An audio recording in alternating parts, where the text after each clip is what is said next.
Apa pertanda yang ditunjukkan oleh pasanganmu kalau dia itu sudah kehilangan perasaannya padamu? Oke, jika kalian penasaran dengan jawaban atas pertanyaan yang tadi, maka jangan kemana-mana, karena aku akan kembali setelah pesan-pesan berikut ini. Ding, ding, ding, ding. Disclaimer, disclaimer. Untuk di hashtag cerita relatable ini, aku bukan menceritakan kisah aku sendiri ya. Jadi aku ini menceritakan kisah dari orang lain. Tapi di sini aku menggunakan subjek aku atau orang pertama agar aku bisa menceritakan cerita ini dengan mudah kepada kalian. Oke, teman-teman, sebelum masuk ke ceritanya seperti biasa ya, aku cincong duls. Aku tadi baru cukur. Ya, aku selalu gaya rambut ini sih. Set tuh, ini botak tipis gitu ya. Namanya si undercut gantung. Ini paling mantap sih menurut aku ya. Jika di sampingnya tuh nggak merumbai, nggak berat lah gitu. Jadi enak ya. Ada rambutnya ketutup gitu tapi nggak kayak Dora gitu. Kalau kayak rambut yang cuma segini tapi di sisinya tebel tuh malah kayak Dora gitu, aneh ya.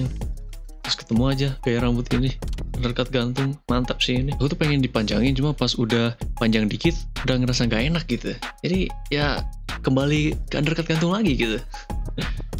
Oke, gitu aja untuk cincong pada video kali ini. Oke teman-teman, sebelum aku memulai ceritanya, aku bakal ngasih sedikit informasi saja ya. Si aku di cerita ini tuh merupakan seorang laki-laki dan dia mempunyai seorang pacar perempuan. Ya, itu sekedar informasi saja sih. Oke, kita langsung masuk ke ceritanya. Aku dengan pacarku memiliki hubungan jarak jauh atau LDR selama 1,5 tahun.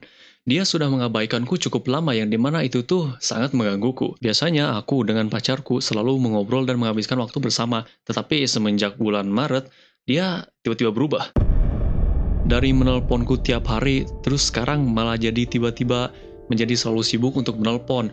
Dulu pacarku sempat sibuk dengan belajarnya, tapi kami tetap menghabiskan waktu bersama dengan belajar bersama melalui video call. Sekarang, dia selalu beralasan sedang tidur siang atau tidak mendapatkan notifikasi. Saking sibuknya, dia bilang dia baru sempat mengecek handphonenya ketika sudah terlambat baginya untuk menjawab teleponnya. Dia juga sekarang sudah tidak pernah ngechat lagi. Kami berada pada zona waktu yang sama. Kami keluar sekolah kurang lebih pada waktu yang sama. Namun, asalnya, dia tidak pernah tidur siang, tapi sekarang tiba-tiba jadi sering tidur siang. Tidur siangnya tuh kira-kira 3-5 jam. Setiap harinya, dia juga bilang kalau dia tuh tidak menerima notifikasi. Meskipun aku ingin mempercayainya, tetapi semakin lama, aku semakin meragukannya. Aku beralih dari satu aplikasi ke aplikasi yang lain untuk ngechat dia, karena katanya kalau di aplikasi satunya lagi itu, dia mendapatkan notifikasi. Namun, setelah 1 minggu, dia tiba-tiba bilang kalau dia itu tidak menerima notifikasi lagi. Kemudian aku mencoba menelponnya, tetapi sama saja, katanya handphonenya tidak menerima notifikasi ataupun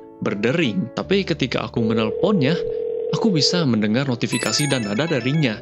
Aku bahkan menangkap basah kebohongannya saat dia bilang dia sedang ada di luar. Padahal pada hari itu aku sangat membutuhkan dia. Setiap harinya aku tetap ngechat dia, tetapi chatku sama sekali tidak direspon. Kemudian setelah beberapa bulan, aku merasa kasih sayang yang kuperlukan dari dia sama sekali tidak terpenuhi. Aku semakin banyak memberikan kasih sayangku kepada dia pada saat itu. Setiap hari aku menyampaikan perasaan cintaku kepada dia, tidak hanya dalam sebuah paragraf yang seperti biasa kami lakukan, tetapi aku juga mencoba menyampaikannya dalam berbagai cara. Aku mengirim 2-5 kalimat per hari untuk menegaskan bahwa aku mencintai dia. Namun, dia sama sekali tidak membalas kasih sayangku, selain cuma bilang, "Enggak, kamu sempurna." Aku mengaku, kalau melakukan semua ini tuh memang melelahkan. Aku bahkan memulai untuk ngechat dia lebih banyak lagi tanpa diminta. Aku menceritakan tentang bagaimana hari-hariku dan semacamnya. Setelah beberapa bulan, aku merasa sangat tidak aman atau aku merasa insecure dan mulai untuk overthinking.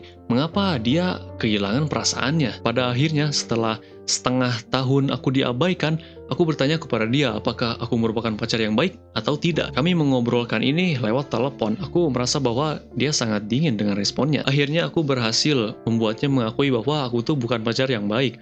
Dia bilang bahwa aku tuh terlalu mesra dan katanya aku orangnya terlalu bersemangat. Aku merasa lega karena sudah mendapatkan alasan mengapa dia menjauhkan dirinya dariku. Ketika kami sedang mengobrol, aku mencatat semua kata-kata dia agar aku bisa menjadi pasangan yang baik untuk dia. Kemudian dia minta dan ingin agar aku berhenti ngechat dia terlalu banyak. Tentu saja dia tidak salah mengenai hal itu. Semenjak saat itu aku hanya mengirimi dia 5-8 chat saja per harinya.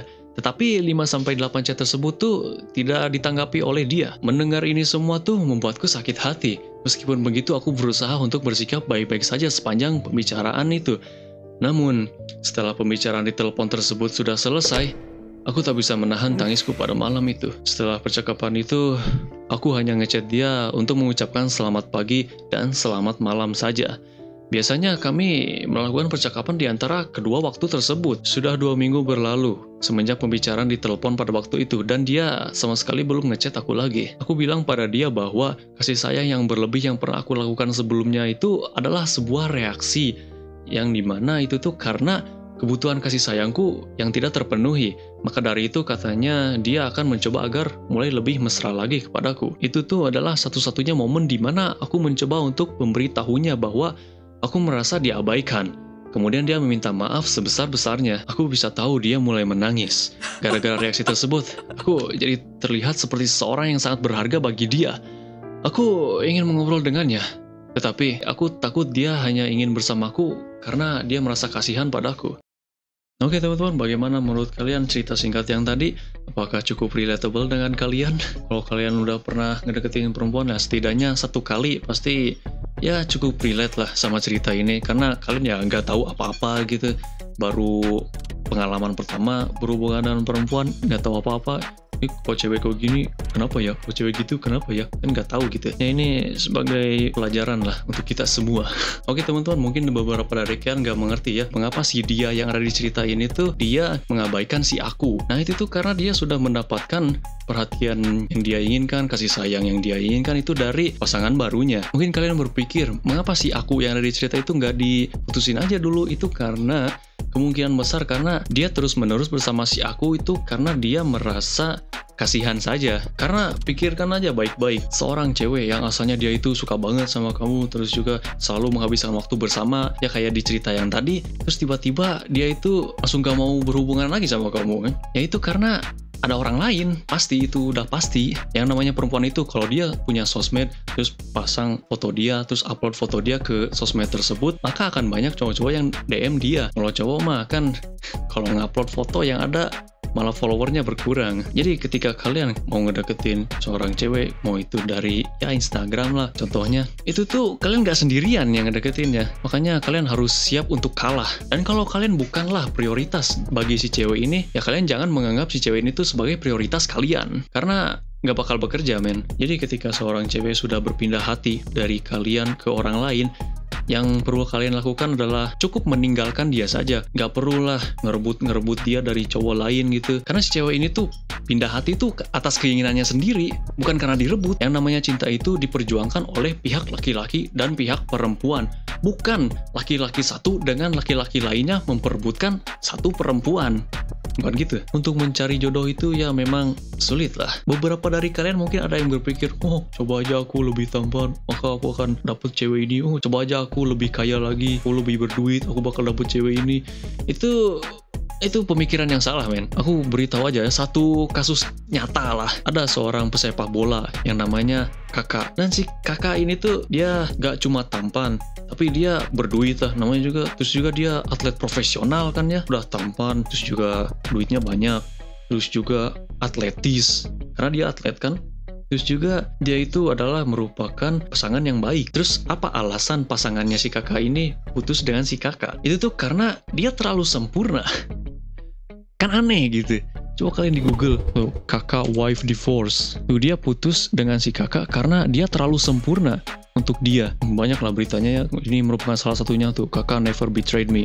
Kakak tidak pernah mengkhianati aku. Kata Caroline Celiso, mantan istri dari si Kakak ya. Karena si Kakak ini terlalu sempurna. Aneh gitu.